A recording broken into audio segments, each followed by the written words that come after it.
Matutaki ke tau whewua sipote koe mtakau sipote ke hukuia niwe ke Commonwealth Games ne tuku whenaonga lau tolu ki New Zealand e whaitap kwa mole. He o se tau kumikumianga mo e whakatutala koe tuku whenaonga na kai e mtakau niwe ki ni tea.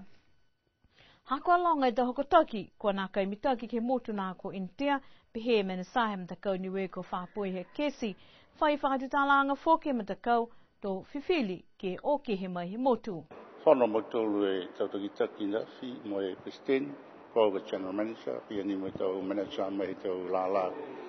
Hado kut te taha ma manaki o te kuia motu, mo e whakis manatu a mautolu ke he anga he safety mo e whia puki ni he whahi tuanga te malolo sinu e tau whanau. Si hai e whoke e tau konseni tau matua.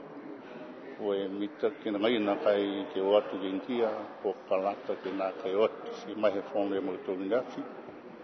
Haka po ke mautolu whaulo tau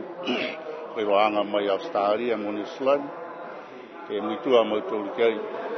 ke lata mo i roanga i tau matua, ke tau whanau nei, kua o ke kuia mutu, mo mautolu i tau toki taki ko lewe ki atu ki alutu. Si mai whananga i mautolu, whelau mo e tau talawanga New Zealand i Australia, mita ke ngai ni ke o ke hoki New Zealand, ka eke kua whai kehe mai ke te waho i ka nona New Zealand, ke nā kai o ki intia, si mai ke fuki ke nā kai o, ka e remaha nei, o lahi ni amunaki ke hoka whenonga ke watu i New Zealand, si via ni ke hoko ki intia, si liriu mai. Hoho atu whoki ki aia ki he tau langmata he motu ke lata ia mai mtakau niwe. Mai he whakatawhanu niwe, whai whakatokanga paua ki na kai whakatawhanu tunga ia ka insurance ke lata ia mo mutolu ka o atu e ke motu nā koe ni te hako tau masamas ke lea he motu nā kai pēk hako e o atu mutolu tu motu masamas ke lea, ne ki seke kua whai mena tupu, koe whai whakatokanga paua ki na kai whakatawhanu ki lata ia mai mtakau niwe. Whai insurance policy ne kua i tae whanasi a mautolu,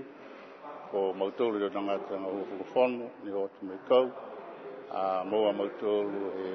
kawa he Niwe Public Service Commission policy e ne whitae e kāte mo iau ka lata mo mautolu i te ngata ngā whakawhanu, lata mo mautolu ne private, o whitae tupe mai whakawhanu, te tahi sau anu fulu e sau dāla, si ko uti koe alen te pamole ke whakatau e ia mai he ta company e policy e kawa ke alautulu ia ki tau whanau ne private pia ni me wharutaki tunga Christine, mo e Chief Commission, mo e me angai, mo tale.